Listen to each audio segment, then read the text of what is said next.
श्रेष्ठ मान्य है, तो फिर हे केशव, मुझे भयंकर कर्म में क्यों लगाते हो तथा मिले हुए से वचन कह करके मेरी बुद्धि को मोहित करते हो, और उस एक बात को निश्चय करके हमसे कहिए कि जिससे मैं कल्याण को प्राप्त हूँ।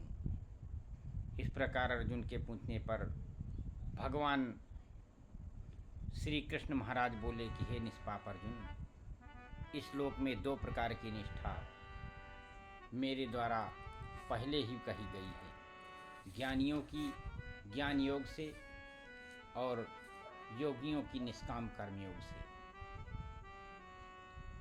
परंतु किसी भी मार्ग के अनुसार कर्मों के स्वरूप से उनको त्यागने की जरूरत नहीं है, क्योंकि मनुष्य अगर काम नहीं करता तो निष्कर्मता को प्राप्त होता है, और कर्मों को त्यागने मात्र से भगवत साक्षात्कार रूप सिद्धि को प्राप्त होता है। सर्वथा कर्मों का स्वरूप से त्याग हो भी नहीं सकता, क्योंकि मनुष्य कोई न कोई कर्म तो करता ही रहता है, और किसी काल में वो एक क्षण भी बिना काम किए नहीं रहता है, कुछ न कुछ तो करता रहता है। निसंदेह सभी प्रकार के पुरुष इस प्रकृति से उत्पन्न होते हैं और गुण द्वारा परवश होकर के कर्म करते हैं। जो मूल बुद्धि पुरुष कर्मेंद्रियों को हठ से रोककर इंद्रियों के भोगों में मन से चिंतन करता रहता है, वह मिथ्याचारी और दंभी कहा जाता है। जो पुरुष मन से इंद्रियों को बस में करके अनासक्त हुआ कर्मेंद्रियों से कर्मयोग का आचरण करता है, वह श्रेष्ठ है। इसलिए तू शास्त्रविद से नियत किए हुए स्वधर्म रूप कर्म को कर, क्योंकि कर्म न करने की अपेक्षा कर्म करना श्रेष्ठ है। तथा कर्म न करने से शरीर का निर्वाह भी नहीं सिद्ध होता है। बंधन के भय से कर्मों का त्याग करना भी उचित नहीं है,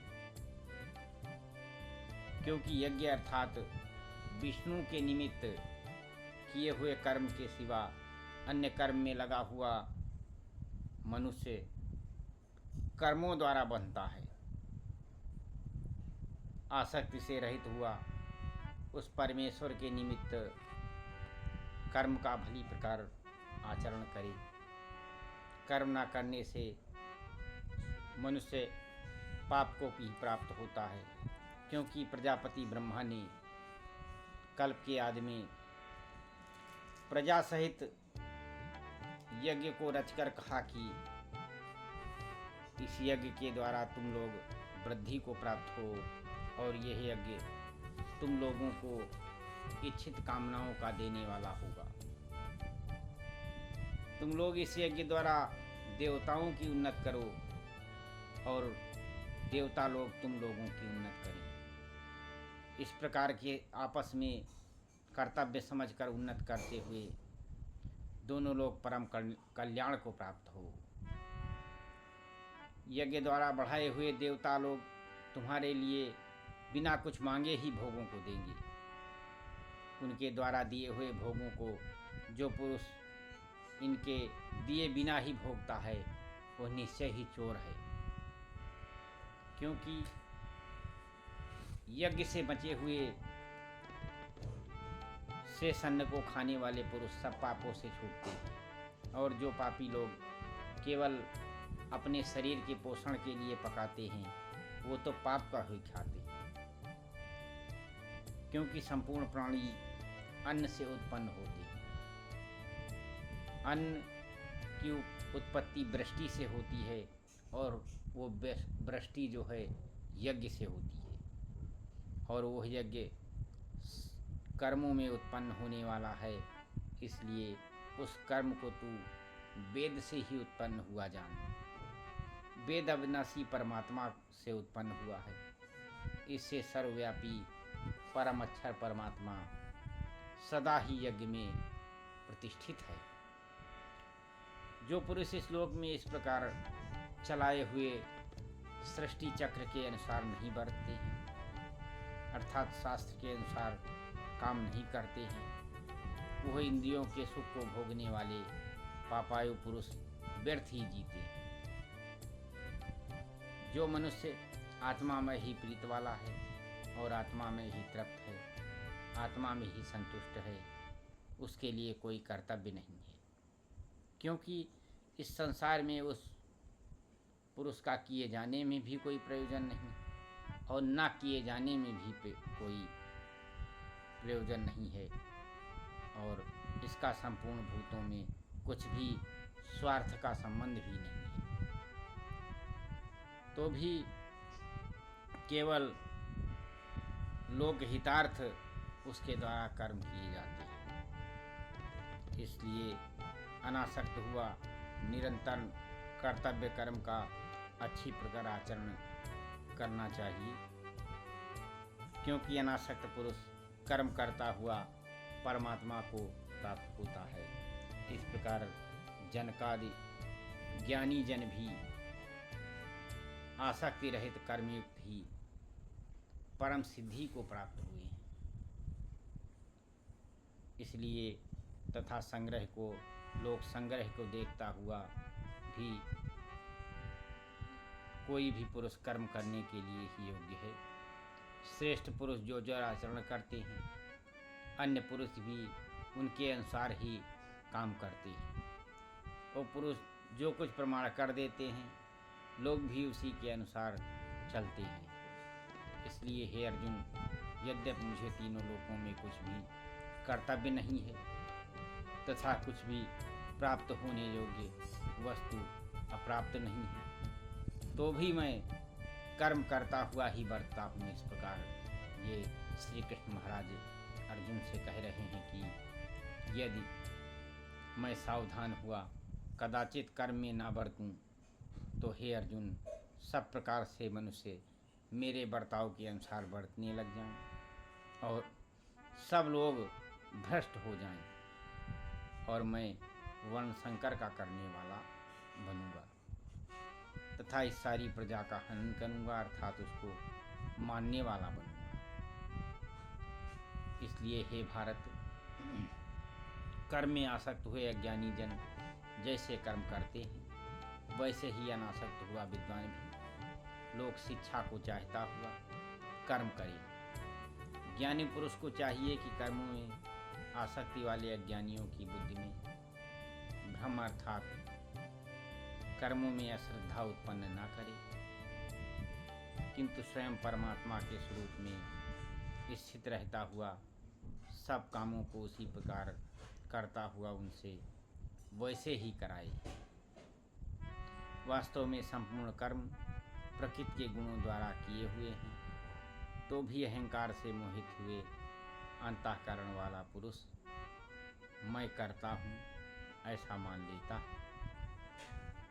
हे महाबाहो, गुण विभाग और कर्म विभाग के तत्व को जानने वाला ज्ञानी पुरुष संपूर्ण गुणों में बरतते हैं ऐसे मानकर नहीं आसक्त होता, और प्रकृति के गुणों से मोहित हुए पुरुष गुण और कर्मों में आसक्त होते हैं।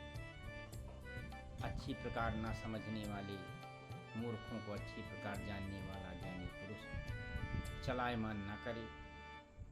इसलिए हे अर्जुन, तू ध्यान निष्ठ चित्त से संपूर्ण कर्मों को मुझ में समर्पण करके आशा रहित और ममता रहित होकर संताप रहित हुआ युद्ध कर।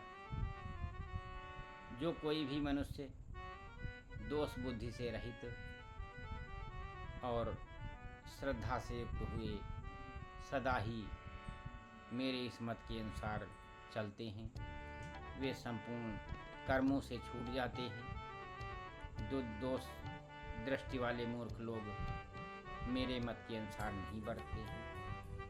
उन संपूर्ण ज्ञानों में मोहित चित्त वालों को तू कल्याण से भ्रष्ट हुए ही जाने। सभी प्राणी प्रकृति को प्राप्त होते हैं, अर्थात अपने स्वभाव से परवश हुए कर्म करते हैं।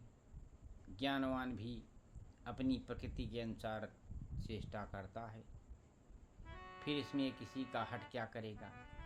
इसलिए मनुष्य को चाहिए कि इंद्रिय के अर्थ में, अर्थात सभी इंद्रियों के भोगों में स्थित जो राग और द्वेष हैं, उन दोनों के बस में नहीं होवे, क्योंकि इसके वे दोनों ही कल्याण मार्ग में विघ्न डालने वाले और महान शत्रु हैं। उन दोनों को जीतकर सावधान हुआ सो धर्म का आचरण करे, क्योंकि अच्छी प्रकार आचरण किए हुए दूसरे के धर्म से गुण रहित भी अपना धर्म अत्युत्तम। अपने धर्म में मानना भी कल्याणकारक है और दूसरे का धर्म भय को देने वाला है। इस पर अर्जुन ने पूछा कि हे कृष्ण, फिर यह पुरुष बलात् लगाए हुए के सदस्य न चाहता हुआ भी किससे प्रेरा हुआ पाप का आचरण करता है। इस पर अर्जुन के पूछने पर श्री कृष्ण महाराज ने कहा कि हे अर्जुन, रजोगुण से उत्पन्न हुआ यह काम ही क्रोध है। ये ही महा असन अर्थात अग्नि के सदस्य, भोगों से न तृप्त होने वाला और बड़ा पापी है। इस विषय में इसको ही तू बैरी जान। जैसे धुएं से अग्नि और मल से दर्पण ढका जाता है, तथा जैसे जेर से गर्भ ढका हुआ है, वैसे ही काम के द्वारा ज्ञान ढका हुआ है। और हे अर्जुन, इस अग्नि सदस्य न पूर्ण होने वाले कामरूप ज्ञानियों के नित्य बैरी से ज्ञान ढका हुआ है। इंद्रियां, मन और वाणी